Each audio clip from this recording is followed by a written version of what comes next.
Dok, yang menarik di sini ketika infeksi, Dok. Nah, saat ini kan ada pandemi. Ya, Dok. Pandemi COVID-19 ini udah berjalan dari 2020, 2021, barangkali 2022 ini lanjut ke varian yang terbaru. Berpengaruh nggak terhadap kejadian keguguran pada ibu hamil, Dok? Memang masih perdebatan, Dok, untuk itu, Heeh. ya. Perdebatan, tapi memang hasil penelitian saat ini Heeh. menunjukkan adanya peningkatan angka kejadian keguguran Kejadian di keguguran awal kehamilan pada pasien-pasien dengan COVID-19. COVID, ya. Kemudian juga memang beberapa memang dibandingkan dengan sebelum COVID, sebelum pandemi, angka keguguran saat ini memang juga rata-rata lebih tinggi, Dok. Beberapa dan penelitian dengan sampel yang besar menunjukkan 25% angka abortus ini meningkat, ya. Dan bahkan CDC terakhir juga merilis, ya, ada di Amerika Serikat, nggak cuma abortus atau keguguran, bahkan kematian bayi pun meningkat selama pandemi, ya, akibat COVID, dan itu diakibatkan oleh COVID-19. Ya. Jadi bahwa COVID-19 ini masuk ke area keguguran tadi, sudah lahir menjadi bayi pun resikonya meningkat kematian bayi ini akibat COVID ini. Jadi memang harus kita tetap waspada, walaupun saat ini Indonesia atau Jakarta, sekitar Jakarta sudah menunjukkan tren penurunan kasus, sehingga level dari PPKM kita juga sudah menurun menjadi level 2. Tetap waspada. Kita harus berdampingan dengan COVID-19, hidup berdampingan dengan COVID-19 melalui protokol kesehatan yang disiplin. Salah satunya memakai masker seperti ini. Dok, penyebab sampai bisa terjadi keguguran atau kematian bayi dalam kandungan itu gimana sih cerita? Coba sepintas diceritakan. Sebenarnya kan ketika hubungan suami istri, di sana terjadinya sperma masuk ke alat kelaminnya perempuan, kemudian bersatu di satu area, akan masuk ke rahim gitu, kemudian masuk di tuba ya, tuba apa? Ya, tuba Tuba falopi. falopi. Kemudian di sana bergabung antara sperma dan telur kan? Ya. Nah, terus ceritanya gimana, Dok? Sehingga dia melengket di mana agar sebenarnya sih kita ingin pakai slide ya, ke depannya pakai slide ya. Nah, seperti apa, Dok? Cerita. Seharusnya ada mekanisme seperti Bluetooth, ya, seperti itu. Jadi memang di rahim mengeluarkan beberapa komponen biokimia, ya, seperti untuk melekatkan si embrio yang sudah hasil konsepsi tersebut, Ya. untuk melekatkan ke dalam rahim. Rahim. Nah, melekatnya embrio ke dalam rahim ini kadang-kadang terganggu misalnya dengan kurangnya aliran darah mungkin ada gangguan atau misalnya aliran darah ke rahim, ya, atau misalnya memang ada tumor di situ sehingga mengakibatkan mungkin endometrium atau dinding rahim untuk melekatnya embrio tersebut kurang baik, ya. Itu bisa mengakibatkan terjadinya keguguran, ya. Belum lagi kadang suplai oksigen atau suplai mungkin yang karena gangguan tadi, ya, ke dalam janin itu kurang, ya, itu juga mengakibatkan abortus. Dan satu lagi, ya, tadi mungkin memang komponen genetik dari si janinnya ini kurang baik sehingga untuk melekat dia terganggu. Lainnya bisa aja karena penolakan dari ibu, penolakan misalnya pada kasus-kasus seperti darah kental atau sindrom antifosfolipid, itu karena antibodi ibu terlalu gahar itu atau terlalu galak, ya, terhadap komponen fosfolipid, itu bisa akhirnya diserang juga, ya. jadi menyerang Justru diri menyerang sendiri ya, autoimun itu ya modelnya, Pak. Iya, karena janin kan setengah dari komponen bapak, setengah dari ibu, materi genetiknya, ya, jadi itu bisa terjadi ya. Itu terjadi. yang menyebabkan keguguran. Oke, Dok. Satu lagi terkait dengan virus. Ini banyak jangan melihara gini kalau hamil. Jangan melihara kucing khususnya ya. Kucing nanti ada virus yang suka bisa menyebabkan keguguran, kemudian atau bayinya cacat dan lain sebagainya. Seperti apa? Virus faktor ada penyakit virus yang paling ditakutkan di kehamilan itu apa tuh? Ya, pada kehamilan, ya, komponen seperti, ya, saat ini yang pada kehamilan seperti memang TORCH ya yang kita kenal ya. Kalau untuk TORCH yang toksoplasma itu Toksoplasma bukan ya. termasuk virus ya, tapi untuk rubella, herpes, ya sitomegalovirus, kemudian beberapa virus seperti parvovirus itu bisa mengakibatkan gangguan ya. Biasanya gangguan terjadi pada plasenta, kemudian juga beberapa virus yang lain, beberapa seperti mikroorganisme yang lain ya, seperti bakteri vaginosis, kemudian chlamydia itu juga bisa mengakibatkan keguguran. Oke. Nah, dari tadi penjelasan Dr. Sandy bahwa rahim itu memegang strategis, jadi menjagain rahim yang sehat kan, Ya. agar tempat dari konsepsi tersebut nempel di rahim yang sehat kan. Ya. Karena proses konsepsi itu terjadi di luar rahim kan. Ketika sperma masuk ke rahim, kemudian masuk ke tuba itu saluran tangan-tangan daripada rahim itu Ya, yang tuba itu, nah di sana di bagian sepertiganya dari area itu dia akan terjadi konsepsi kan. Betul. Kemudian bergerak lagi, ketanam lagi ke rahim. Ya. Nah, Dr. Sandy bisa nggak tip-tip jagain rahim biar sehat? Iya. Bila ada keputihan atau gangguan, segera diobati ya. Kemudian tadi hindari rokok ya, kemudian hindari alkohol, karena rokok itu bisa mengakibatkan gangguan silia tadi yang sudah dijelaskan oleh Bapak Dr. Banjar, bahwa itu yang akan membantu supaya pergerakan konsepsi untuk menempel ke dinding rahim. Biasanya terganggu, kadang bahkan bisa menyebabkan terjadinya kehamilan di luar kandungan ya. Kemudian juga ya hidup sehat ya. Kenapa saat ini seperti obesitas, kegemukan ya, itu juga berpengaruh ya, dan terjadi pada faktor-faktor inflamasi. Karena itu kita harus tingkatkan pola hidup sehat di masyarakat ya. Oke. Atau begini, nah topik kita tentang abortus, berarti orang yang abortus yang dibuat ya, abortus yang dibuat yang sering-sering itu mengganggu juga kesehatan rahim kan, Dok? Betul, apalagi bila memang satu ya abortus yang dibuat ya, sering terjadi pasien datang dengan perdarahan. Kemudian perdarahan itu juga sampai yang sudah benar-benar anemia yang berat ya, sering. Kemudian sering bila tindakan dilakukan di luar medis itu sering terjadi infeksi dan bahkan lebih parah lagi adalah perforasi atau robeknya rahim karena tindakan-tindakan yang dilakukan. Ya, dan kemudian juga bisa terjadi juga selain perdarahan, infeksi, dinding rahim juga cacat ya, sehingga mengakibatkan sulitnya untuk nanti kemudian begitu saya ingin punya anak malah jadi susah ya, karena dinding rahim sudah rusak karena mungkin dilakukan tindakan yang di luar ini. Ada nggak model vaksinasi untuk kesehatan rahim itu, ada nggak? Jadi obat-obatan atau apa yang dikonsumsi agar jagain rahim itu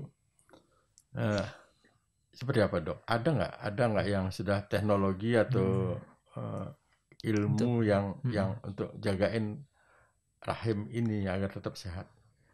Kalau untuk vaksin sepertinya belum, tapi yang ada memang saat ini berkembang sih vaksin HPV atau human papillomavirus. Itu vaksin yang saat ini dikembangkan dan digunakan untuk mencegah terjadinya keganasan pada leher rahim.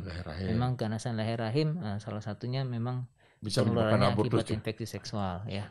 Itu memang tapi salah beda satu ya. Jagain untuk rahim kan ya, untuk menjaga rahim ya, tapi tidak memang untuk yang fungsi rahim. Jadi rahim itu harus kita jaga sendiri. Kita jaga dengan pola yang baik, hidup sehat yang baik ya. Jangan kemudian juga rajin mungkin mengganti celana dalam ya, menjaga kebersihan dari daerah vagina yang benar. Dok, nah kalau kehamilan itu sangat dihubungkan dengan siklus haid ya. Ya. Nah ini ada nggak tanda-tanda dari siklus haid yang tidak teratur, kemudian ini rahimnya kurang sehat nih, kalau gimana, Dok?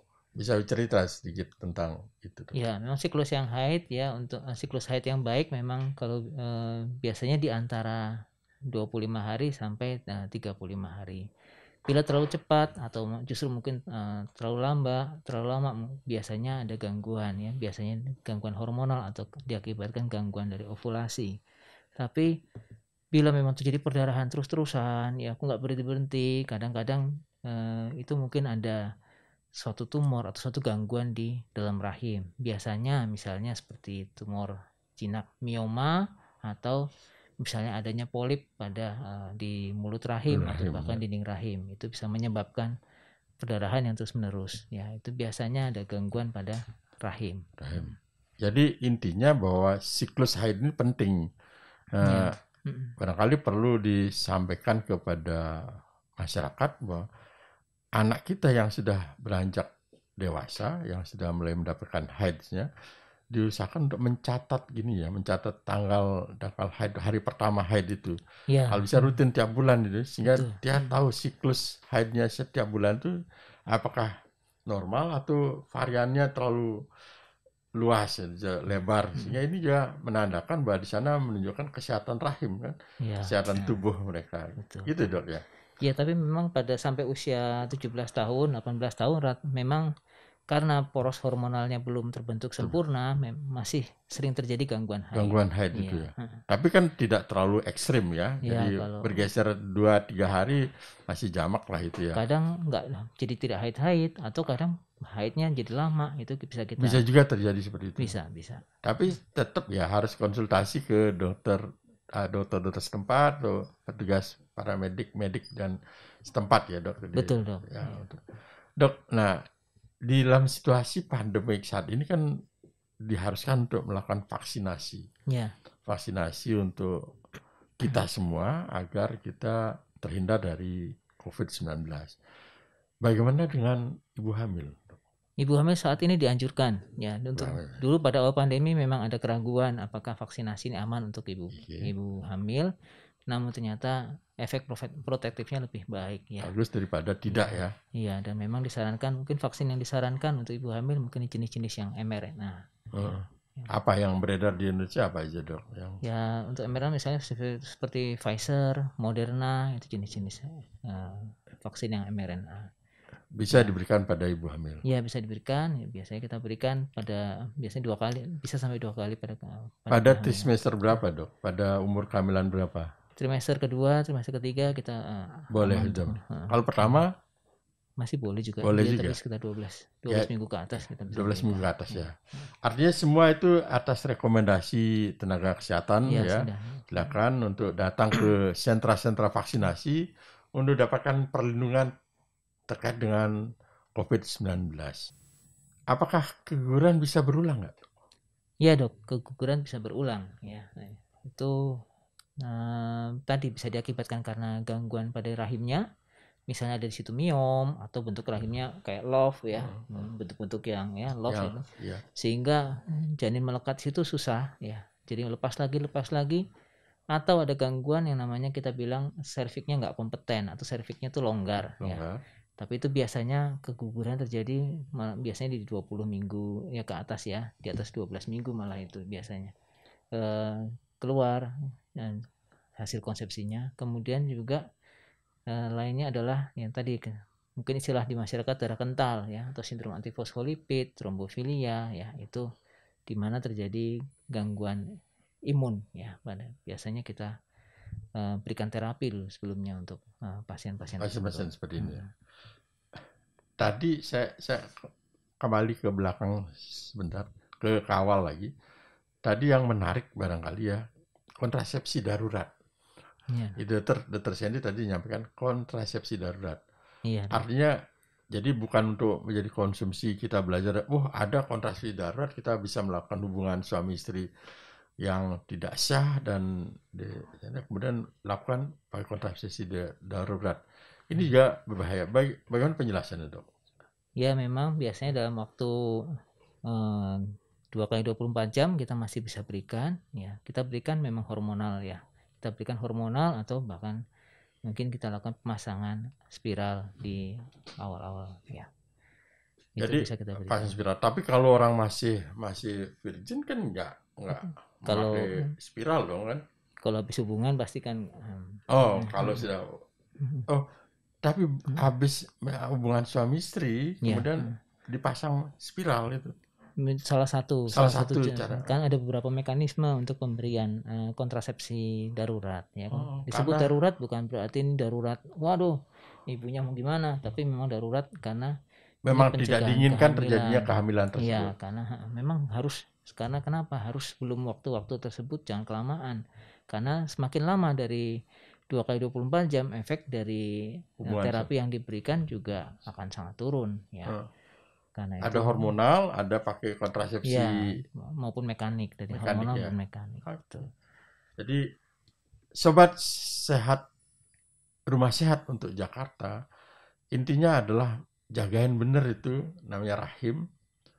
Bagi sobat yang masih punya anak gadis, anak perempuan, dari awal, dari sejak dini kita jagain bener rahim, ajarin bagaimana merawat rahim, bagaimana menjaga kesehatan rahim tersebut. Karena di sana akan lahir, dari rahim seorang ibu akan lahir bayi-bayi yang sehat. Itu ya Dokter Sandy ya. Betul. Nanti ada tips-tips untuk ya selain tadi jangan merokok, olahraga yang teratur, sering konsultasi ke dokter obgyn atau tenaga kesehatan untuk bagaimana tentang advice kesehatan untuk kesehatan rahim. Ini penting agar ya kita persiapkan benar kan anak gadis kita untuk menjadi seorang ibu yang sempurna, yang bisa akan menerima kehamilan dengan baik, sehingga tidak terjadi keguguran. Dok, kalau keguguran itu sering kadang-kadang ada dikonotasikan dengan kriminal. Itu yang seperti apa, Dok? Ya karena itu kalau istilah aborsi di masyarakat mungkin waduh ini kriminal ya. Tapi aborsi memang abortus ya, aborsi itu yang ada yang mungkin medisinalis ya, jadi kita lakukan memang atas indikasi medis pada ibunya, misalnya ibunya dengan penyakit jantung, yang dimana kalau jadi kehamilan akan membahayakan ibunya, ya.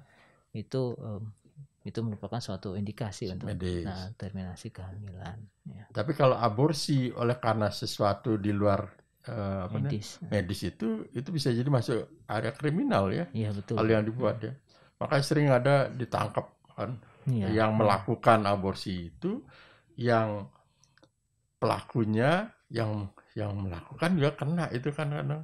Wah, itu pelanggaran undang-undang ya, dan kode etik ya. Masih banyak Dok.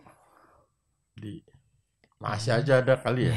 Masih aja ada Dok pasti. Tapi di dalam komitmen dari Sumpah Dokter itu kan jagain dari sejak pembuahan kan sebagai komitmen. Oke, sobat sehat untuk rumah sakit, untuk rumah sehat untuk Jakarta, RSUD Koja, bahwa perbincangan kita tentang abortus. Abortus itulah sebuah kejadian pengakhiran kehamilan, bisa secara spontan atau dibuat pada umur kehamilan di bawah 12 minggu. 20 minggu. 20 minggu. Jadi 20 minggu itu kalau terjadi pengakhiran kehamilan namanya abortus. Kenapa abortus tadi udah dijelaskan panjang lebar oleh Dr. Sandy. Saran saya bahwa jagain bener rahim anak-anak kita, khususnya yang perempuan, anak-anak gadis kita yang kedepannya akan siap menjadi seorang ibu yang akan siap menjadi seorang ibu yang melahirkan nanti bayi-bayi sehat melalui sebuah prevention, menjaga benar kesehatan dengan sederhana sebenarnya Dok ya. Mencatat waktu haid aja itu adalah sebuah tindakan yang sangat bermanfaat ya. Kita tahu siklus haid kita tuh berapa Nadib. Itu akan melatih nanti sampai ke pernikahan. Jadi kadang mungkin malah suami yang melakukan pencatatan ya. Kalau suami yang rajin ya. Tapi yang lebih baik begitu datang kadang udah hamil, kapan haid terakhirnya lupa ya. Itu jadi kita membuat masalah baru pada kehamilan tersebut ya. Karena dari haid terakhir itu akan tahu kira prediksi ini bayi ini lahir kapan itu. Nah Dokter Sandy ya, penting nggak kita tahu ketika udah hamil ya, hamil sehat dan penting nggak kita tahu janin kita laki atau perempuan? Ya, kalau ya istilahnya kalau penting nggak penting ya tergantung masing-masing, itu sangat tergantung ya. Tapi pasti biasanya kita juga akan bonus pada saat pemeriksaan, kita akan memberi informasi. Cuma kadang ada pasien yang, dok saya jangan beritahu ya. Nah, oh iya baiklah ya. Kadang pasien juga, dok untuk nama kan, kadang Nyiapin supaya nama bisa dulu ya. mikir nyiapin namanya ya. Kalau laki kalau perempuan ya. Tapi juga harus siap bahwa itu kan USG mungkin belum tentu akurat ya. Jadi kalau dia bilang oh perempuan, tahu-tahu lahirnya misalnya laki-laki ya, itu Jangan karena nyalain dokter ya, jangan nyalain dokter ya. karena itu masalah pencitraan. Dan pencitraan atau bukan pencitraan, ini pencitraan atau gambar ya, karena kita menginterpretasi gambar dari USG, kadang-kadang mungkin di situ bayinya sopan ya, tutupin tangannya di bawah ya, atau mungkin karena ada ketutup oleh tali pusar di sana mungkin, jadi atau misalnya terlambat, udah cuma 1 kali pas lagi awal-awal, biasanya dapat dilihat di atas 16 minggu tuh.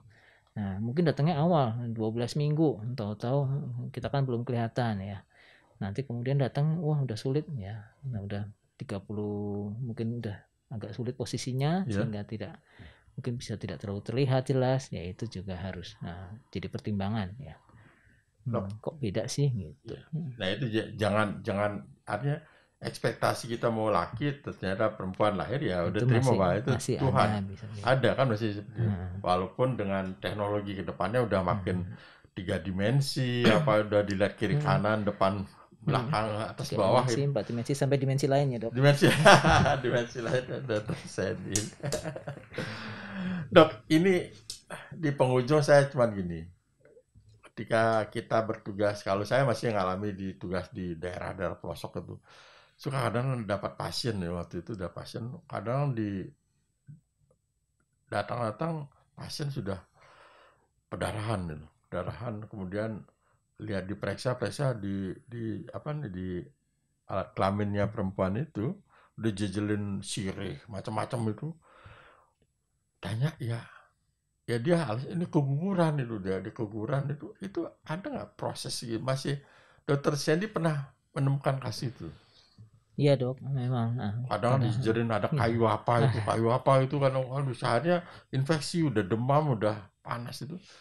Iya ya, memang resiko tinggi ya pada keguguran itu terjadi pembukaan dari rahim ya. Begitu rahim terbuka berarti ada jalan masuk jalan keluar. Darah hasil konsepsi memang akan dikeluarkan ya. Tapi juga itu berarti ada suatu kuman ya, menjadi lebih mudah untuk masuknya dari kuman. Karena itu lebih baik bila langsung kita lakukan tindakan ya. Jadi kita lakukan pemeriksaan, kita untuk mungkin bila memang sisa hasil konsepsi itu tidak mau lepas ya, atau sisanya istilahnya sebagai incomplete atau itu bisa kita lakukan secara medis ya, kita lakukan misalnya kuret. Mungkin seperti itu. Oke. Ya, juga. Sobat sehat, rumah sehat untuk Jakarta, proses kejadian abortus ini kalau kita bicara ilmiah tuh macam-macam penyebabnya. Ada, tapi secara sepintas kita lihat abortus bisa disebabkan secara spontan oleh memang janin itu tidak bisa bertahan lama di rahim ibu. Tadi udah dijelaskan penyebabnya. Kemudian bisa juga dibuat oleh yang bersangkutan itu karena kehamilan itu tidak dikehendaki. Artinya sebelum berbuat pikirkan matang-matang dulu. Apakah ini adalah menjadi sebuah kehamilan yang dikehendaki? Bukan saja pada hubungan suami istri yang belum sah. Kadang keluarga tidak diinginkan, tiba-tiba hamil itu ya perhatikan. Lakukan pemberian kontrasepsi pada istri, kepada ibu, atau di suaminya juga bisa melakukan kontrasepsi bagi yang sudah punya anak banyak ya. Ada yang kontrasepsi pada pria itu kan ada, atau dilakukan kontrasepsi pada si ibu sendiri, bisa melalui secara mekanik ya, atau medik ya, melalui hormonal bisa pemberiannya Sehingga betul-betul kehamilan itu kita inginkan, kita jaga, kita rawat, sehingga melahirkan generasi-generasi yang membanggakan bagi bangsa kita. Saya Dr. Banjar di Kojapreneur Channel. Salam sehat.